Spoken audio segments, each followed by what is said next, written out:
iBuying, one of the hottest, most talked about, and well-funded trends in all of real estate, could pose an existential threat to real estate investors. And a couple of weeks ago, I talked about the threat of Wall Street firms buying up single-family homes across the country, but we didn't touch on iBuying, which is as big or could potentially even be a bigger challenges for real estate investors to compete with over the next several years. This is some crazy stuff, so you're gonna really want to pay attention to this. It's honestly pretty insane.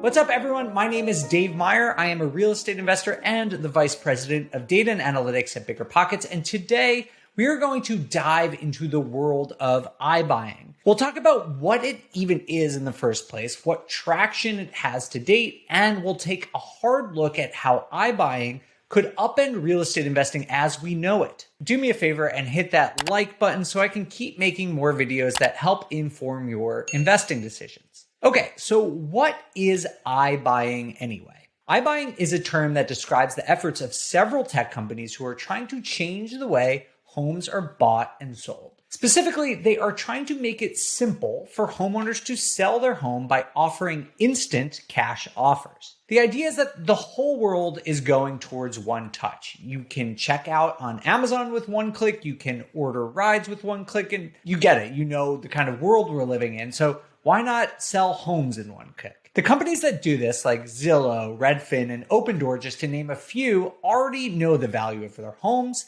They can probably predict relatively accurate how much it's going to sell for. So they're in a great position to make homeowners an offer on their home even before it hits the market. The value proposition for the homeowner is really strong. There's no open houses. You don't have staging photos, no strangers walking through your homes. You go online, you fill out some forms, and a few minutes later, you have a cash offer for your house. It's pretty compelling. I want to mention something quickly. The jury is still out on if iBuyers actually pay fair market value. But most of the studies I've seen show that they are pretty close to the market rates, except in the cases where a homeowner puts their house on the market and there is a bidding war. And that makes sense. The iBuyer can't compete with that. But these iBuyers are, at least generally speaking, not actually lowballing sellers. And for the iBuyers, the other side of this, the economic promise is really just crazy. First of all, they can offer to buy a home without the 6% commission sellers usually have to pay, or a drastically reduced commission. This is obviously a huge benefit to the homeowner, as it could save them tens of thousands of dollars. But even if the iBuyers reduce the commission to, say, let's 2% from the normal 6%. They're still making an insane amount of money. Each year, about 6 million homes are sold for a total value of about $2 trillion. And so if the commission on that is 2%, even if it's down from 6%, that value is $40 billion. That's right, $40 billion, even if they were to reduce commissions to 1/3 of what they are today. That also means that the other 4% that they're leaving on the table, $80 billion, goes back to homeowners. So there is a really good reason homeowners are going to want to do this. The second way these companies are going to make a ton of money is by improving these houses, also known as forced appreciation. As we talked about a few weeks ago with Wall Street, these companies can renovate and rehab properties at scale to reduce the costs. When Zillow buys 1,000 properties in one market, they can use their purchasing power to reduce their labor and material costs well below what normal homeowners or normal real estate investors would have to pay to do the same work. And lastly is what I consider the scariest thing of all, and that is market manipulation. And this can come in two formats. First, in the easiest sense, you can control inventory and pricing power. For example, if you own 1,000 properties in a single zip code, you could decide to keep some of your inventory off the market and drip out when you sell them to keep the number of houses on the market low and inflate prices. The second way they can manipulate the market is even sneakier and even more devious. Say that homes in your area are selling for $300,000 per home.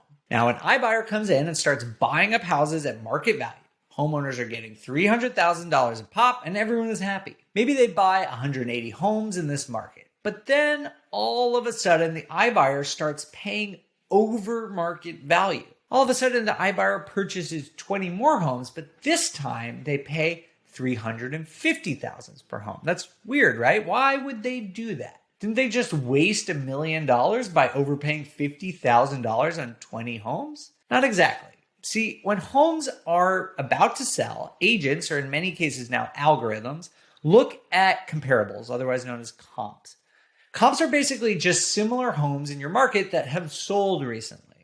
So when the iBuyers are ready to offload those 180 homes they just purchased for $300K, all they have to do is overpay on 20 homes, and all of a sudden, the market rate for those homes is now $350K. Look at the comps, right? 20 homes were just sold for $350K. So what the iBuyer has done is overpay $1 million for 20 homes, but then just added $50K in value to the other 180 homes they bought previously, which comes out to $9 million.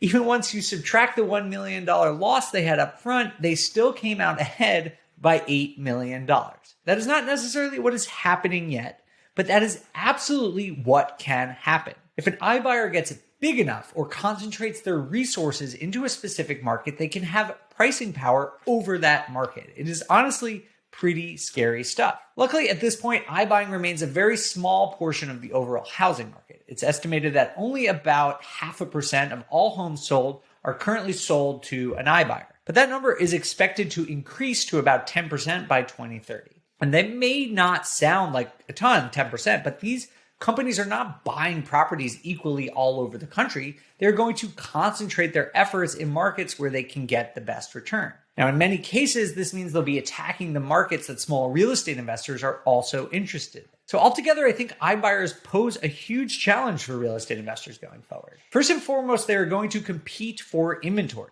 They might be able to buy properties before they even go on the market. Think about all the work investors do now, driving for dollars, sending out mailers, and all that marketing effort. The efficiency of those marketing campaigns could be reduced to pretty much nothing if sellers can just casually go online and get a cash offer. Or how about the concept of a motivated seller? Investors covet the idea that there are sellers out there who just want to sell fast and may be willing to sell for under market value. That is going to disappear entirely. Why sell for under market value to an investor when an iBuyer will make you an instant cash offer for market value?